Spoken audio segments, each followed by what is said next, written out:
50 Cent has seemingly just made one of the biggest revelations in hip-hop history. As Diddy's trial continues to unfold, 50 has now openly claimed that Diddy was responsible for Tupac's death, putting an end to a decades-long mystery. The most shocking part? Diddy reportedly hated Tupac but has always denied any involvement in his murder. Now, that denial is being seriously questioned. Suge in the back of the House of Blues, Tupac was alive at the time. Tupac was in a white drop-top Rolls Royce, Suge was in a red one. We rose up to Pac. Puff tried to speak to Pac. He like, yo, what up, Pac? Pac looked at him and turned his head. Didn't say nothing to him, got right back on his phone. Riz said, yo, F him, speak to Suge. Suge is the boss. Puff said something, she said, yo, what up, Suge? He said, what's up? He said, yo, you think we got any problems out here? Suge said, I don't know no problems that y'all have. You think we good out here?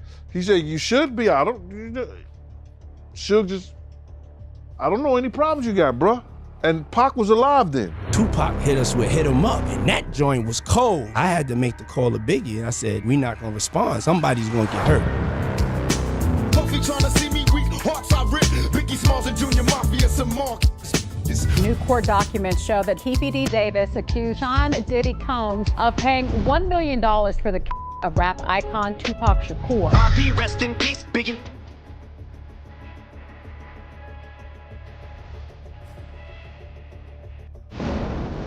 There's now a real possibility that federal investigators may reopen the Tupac case. Things escalated during this week's trial when 50 Cent's name came up during witness testimony.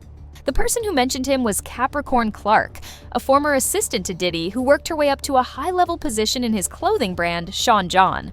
She was employed by Diddy from 2004 to 2018, so she witnessed a lot. Clark told the court that Diddy used to threaten her, and even claimed he kidnapped her once in 2011. But then she dropped a bombshell that got everyone's attention. Enter 50 Cent. We came back to some explosive testimony from Capricorn Clark, who is a former employee of Sean Combs. She worked for him on and off from 2004 through 2018, starting as one of his personal assistants and making her way up to head of marketing for Sean John. She said she was working for him, that some of Sean Combs' jewelry from the celebrity jeweler Jacob the Jeweler had gone missing. She said that one of Sean Combs' security guards, Uncle Paulie, picked her up from her home and brought her to a deserted building in New York City. She explained that Sean Combs' security guard, again, Uncle Paulie, would pick her up every day at her home, bring her to this deserted building, would leave. She was locked in, forced to take this lie detector test. She said that she was petrified, and he said that if she did not pass the lie detector test, that they were going to throw her into the East River. She also said that as a personal assistant, she was paid $65,000, and she said that she was sleeping 2 to 4 hours a night, that she was working around the clock, and that she spoke to HR. She said that the HR representative told Sean Combs in front of her, Capricorn Clark is due $80,000 for her overtime over the course of 3 months. She said that Sean Combs ripped up the paperwork from HR and that she was never paid. You guys may remember from last week that the rapper Kid Cudi testified that Sean Combs showed up to his home and wanted to talk to him because he was dating Cassie at the time. Kid Cudi also said that his car was blown up, which he believed to be from Sean Combs. Well, Capricorn Clark was there that day when Sean Combs allegedly broke into his home. Capricorn Clark said that Sean Combs showed up at her home with a gun, kidnapped her, forced her to go into the car with the gun on his lap, and they went to Kid Cudi's house and broke in. That is when Capricorn Clark called Cassie Ventura, who was with Kid Cudi, informed him that he was in his house. So now we're getting not only threats, not only alleged acts of violence with that gun, but also corroboration of Cassie Ventura's testimony and Kid Cudi's testimony. Now, after that incident, Capricorn Clark testified that she spoke to Harv Pierre, who was the head of Bad Boy Records. She told him that Sean Combs kidnapped a gun, broke into Kid Cudi's house, said he wanted to kill Kid Cudi and beat Cassie Ventura all in one day. Then, a few months after, she was actually terminated. Before working for Diddy, Clark had been at Death Row Records. Yes, that Death Row run by Suge Knight, Diddy's longtime rival. She had a personal connection too. Her friend had a baby with Suge. When Diddy found out, Clark says he lost it. One night, Diddy and his security allegedly took her to Central Park after dark and told her something chilling. That actually on the first day of the job, she was taken to Central Park. And you might think, oh, we're going to go to Central Park. It's going to be great. But that's not really how she described her first day on the job.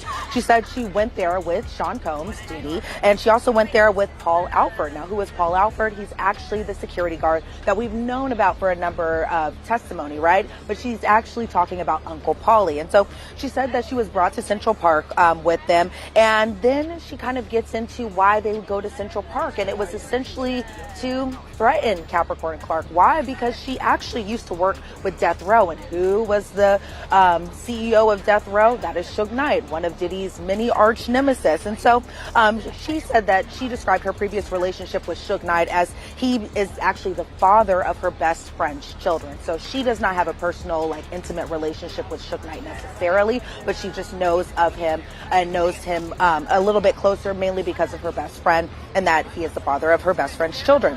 And so when she was taken to Central Park around this time, this being in 2004, she said that Diddy told her if she had anything to do with Suge Knight. Then there was an objection raised in court. The defense obviously objecting to that statement, but the government continued to ask her about this alleged threat, and she being Capricorn Clark had explained that Diddy was relatively calm while delaying this kind of message to her. She said that during this kind of meetup at Central Park, or during this meeting, that Uncle Paulie said nothing. He was calm as well too. He was a little stoic from her description of it. And she said, as far as the response to the threat goes, she says, well, we'll just have to. That wasn't the end of it. Clark also testified about a moment at an MTV press event where 50 Cent was present. After the event, she said she got in an elevator with Diddy and Chris Lighty, who at the time was managing both Diddy and 50. According to Clark, Diddy told Lighty, "I don't like all the back and forth. I like guns." The courtroom fell silent. When asked who Diddy was referring to, Clark answered, 50 Cent. Now, their beef isn't new. Back in 2006, 50 Cent dropped a diss track implying Diddy knew who killed Biggie Smalls. The lyrics painted Diddy as soft and possibly hiding the truth. Biggie was killed in 1997, just months after Tupac. The East Coast versus West Coast rap war was at its peak. Gene Deal has even claimed that this beef started not over music, but over women. You know the interview that Puffy did with Drink Champs, right? If I'm not mistaken, man, I haven't seen that interview in years, but I remember him making a comment saying that when Suge Knight got on stage and he made the comments about people dancing in the videos, he was actually talking about Jermaine Dupri, not him. Is that true? Suge Knight ain't tell Puff no shit like that, and Puff ain't believe no shit like that, because right after Suge Knight made that statement, what did Puff do? He got on stage, because if a brick hit you, say ouch. He got on stage and spoke on it. You know, another executive come up here speaking on that. I love Dr. J, I love what they doing. I get Death Row, they props in the whole 9 yards. If he thought he was talking about Jermaine Dupri, why the fuck would he spin and say something right then and there? Why would he say something? He knew it was about him. That's why he got on stage and said what he said, bro. Didn't he say that right after what Suge Knight said? He got at the Source Awards and said what he said with Faith up there. Yeah, you right, man. That's a good point, man. After Suge Knight did say what he said on stage, Puffy, he did get on stage and he did address it, so it was all bullshit. Oh, see, everything get changed years later. Everybody wanna write their exit or write their entrance the way they wanna write it and not tell the truth. Tell the truth so these young kids can understand, so these young kids can not make the same mistakes that you made. But they're not gonna do that, because everybody wanna be bigger than what they are. So you have some people that say that Tupac, he was the one behind the beef between Death Row and Bad Boy. And you got some people that say that, you know, the beef between Death Row and Bad Boy started when Big J got killed. But from your point of view, when did the tension and beef start between Death Row and Bad Boy? All the tension started between Puff and Suge Knight. You understand? All the tension came from Puff and Suge Knight. Suge wanted Puff to have Big them do a show. Puff wanted to get paid for Big doing the show. But Suge had did a whole lot of shit, free shit for Puff at one time. Because when Puff used to come out to California, before he could afford security, before he could afford it, Suge used to look out for the cat. You understand what I'm saying? So now it became they bullshit. Then when Suge bought Misa out there, you understand?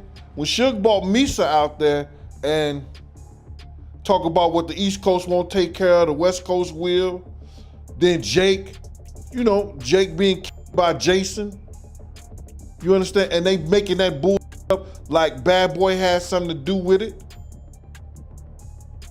All that was over. Fast forward to today, and 50 Cent is still going after Diddy. When Keefe D was arrested in connection with Tupac's murder last year, 50 was quick to post on social media implying Diddy's involvement. He joked about it, calling Diddy brother love and saying, "Time to lawyer up, it might get sticky." Diddy, for his part, denied everything. In a 2018 interview, he claimed he had no beef with 50, and even joked that 50 loves him. But judging by 50's actions, the feeling clearly isn't mutual. Every time Diddy faces controversy, 50 is on Instagram clowning him. When Diddy's home was raided earlier this year, 50 posted, "Now it's not. Is Diddy done?" And even used the moment to plug his own brand. After hearing his name in court this week, 50 went into full troll mode. He posted a fake image of himself looking tense with the caption, "Wait a minute, Puffy's got a gun. I don't feel safe." Then another with a scared face, saying, "Iti-Pie Biddy Diddy wants me dead. I'm going to lay low, maybe at the playoff game tonight." And he did just that, showing up at the Knicks game wearing a free Diddy shirt. Classic 50. While Diddy's fighting for his freedom, 50 is turning the trial into meme material. Speaking of, in particular, Netflix docuseries that you've been working on, Diddy Do It. Right. You've been saying for years that you feel you knew Diddy's character. Right. Yet you said you weren't a part of that lifestyle, you weren't going to the parties. So what makes you so absolutely sure that these kinds of allegations that we've seen against him are true? Well, I'm surprised by the allegations, as surprised as everyone else is. Like, I didn't make the allegations, I didn't tell people to say these things. It comes out, I see it in the news like everyone else, but I did feel uncomfortable with the way you would present the idea of going to these projects. To come party with me. Yeah. And then that swayed me away from it, just that alone.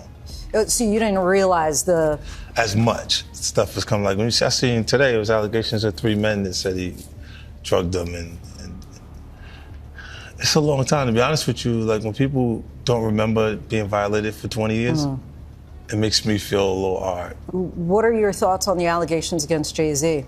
That was interesting. When I was saying things, not knowing exactly what I was saying, but I was going, where's Jay at? He's mad quiet. Like while the Puffy thing was going on. But it's obvious now that his team was being made aware that he was in those allegations also. As for the trial itself, it's expected to continue for at least another month. The latest developments suggest things are only getting worse for Diddy. On Monday, a woman referred to as Jane took the stand, describing a violent encounter with Diddy not long after that infamous video surfaced of him allegedly assaulting ex-girlfriend Cassie. Combs' Miami home in May 2024 when the Cassie video first aired on CNN. And she said Combs even showed her a draft of the statement that he was going to post to Instagram apologizing for it. And the jury heard her say that she didn't think he was being genuine. When she later heard and saw that Instagram post, the defense objected. The judge instructed the jury to disregard that testimony. The other interesting thing, Eva, that Jane said on the witness stand is that Sean Combs is still not only just paying her rent, but also paying her legal bills. And his defense attorneys were the ones to whom she first disclosed that Sean Combs got violent with her in June 2024.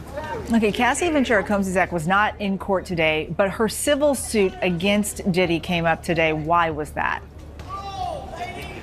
Jane said she nearly fainted, and she said, in fact, maybe I did faint, because it was like reading her own story, as she put it, her own sexual trauma. And she said she confronted Sean Combs about it, and he told her that that was the only time in his relationship with Cassie Ventura when there had been violence. Jane testified that about a month after the video went public, she and Diddy got into a physical altercation at her LA home, a home she said he paid for. After a night of drinking, an argument erupted. She accused him of cheating during a family trip.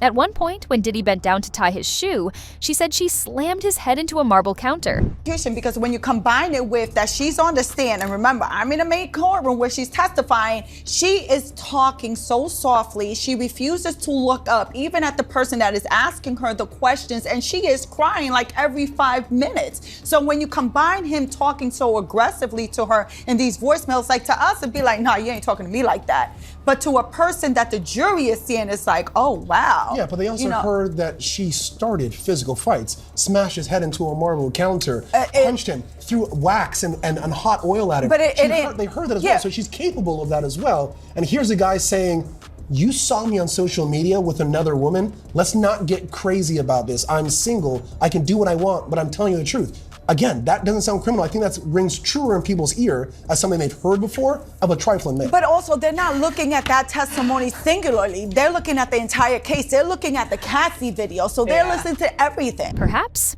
the most shocking part of the day was an audio recording played in court, allegedly of Diddy. He would hold this over her head and say that he was going to take that away from her if she didn't want to participate. During Jane's testimony today, they brought up that Diddy left a voicemail on Jane's phone, and he referred to these freak-offs in her eyes as a job. Now, they have released the voicemail that Diddy left her to the public. Hey, I really don't know what's going on with you, but I just want to give you a heads up that I'm about to really disappear on you. You feel me? I'm not going to be playing these games with you at all, at all.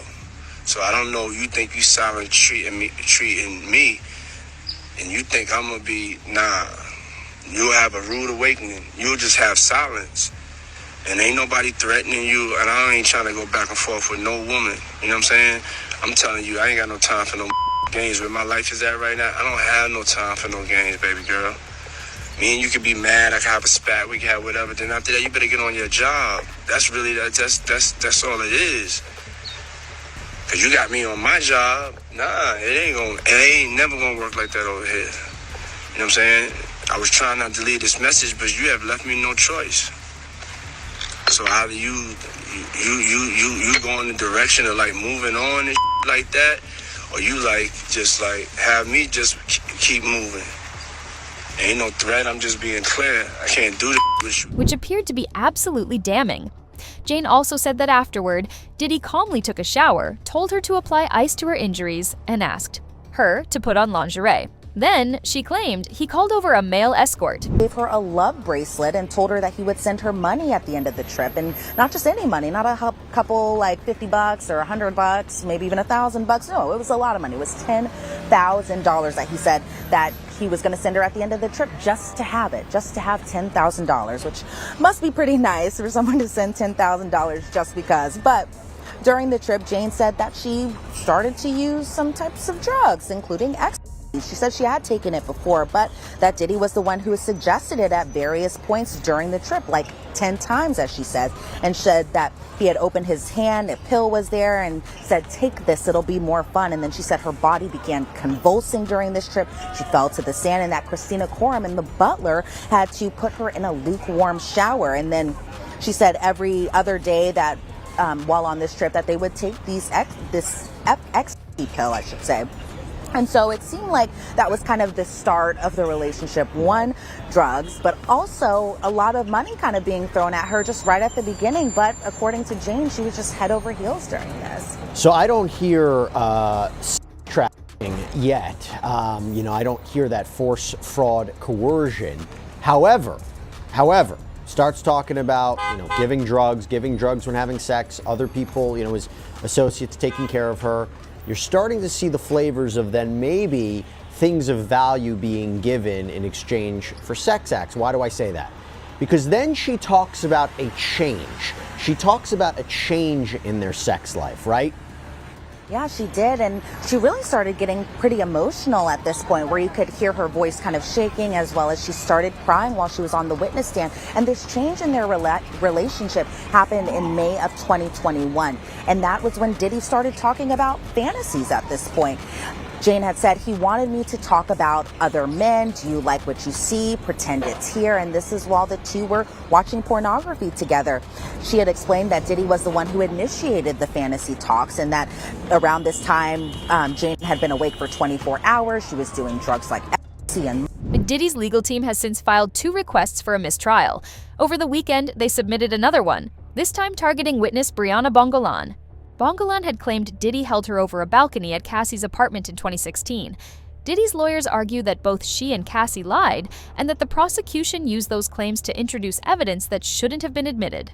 Diddy Combs' team is once again asking a judge to declare a mistrial in his and racketeering case. Defense attorneys claim prosecutors presented false evidence alleging Combs dangled a woman from a balcony in Los Angeles in 2016, saying that they can prove he was in New York City at the time. Let's bring in ABC News legal contributor Bernarda Villalona to break this all down. Thanks so much for being with us. Diddy's team claims that the woman committed perjury on the witness stand, and that's why they were asking for a mistrial. What do you make of this move?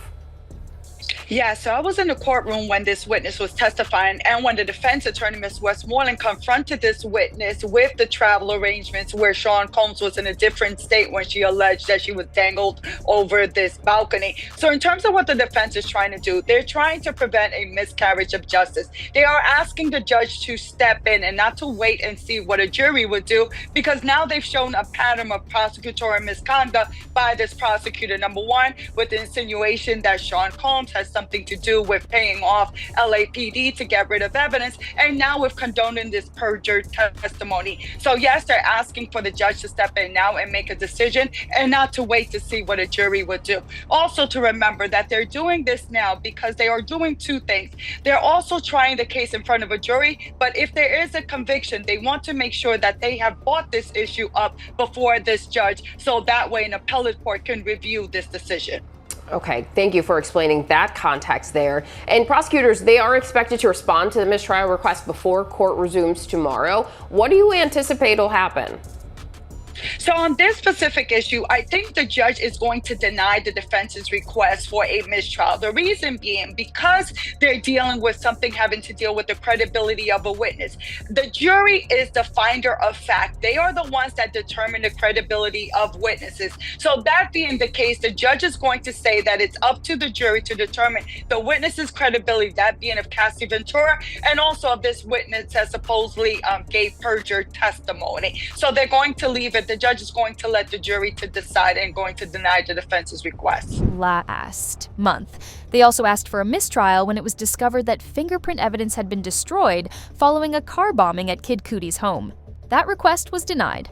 On top of that, Diddy has reportedly been warned about trying to influence the judge and jury, another serious concern for the court. News. This is involving the Sean Combs trial. Senior national correspondent Laura Ingle is standing by with legal analyst Misty Maris. And Laura, you are learning Combs could potentially be removed from his trial and not allowed in the courtroom. What can you tell us?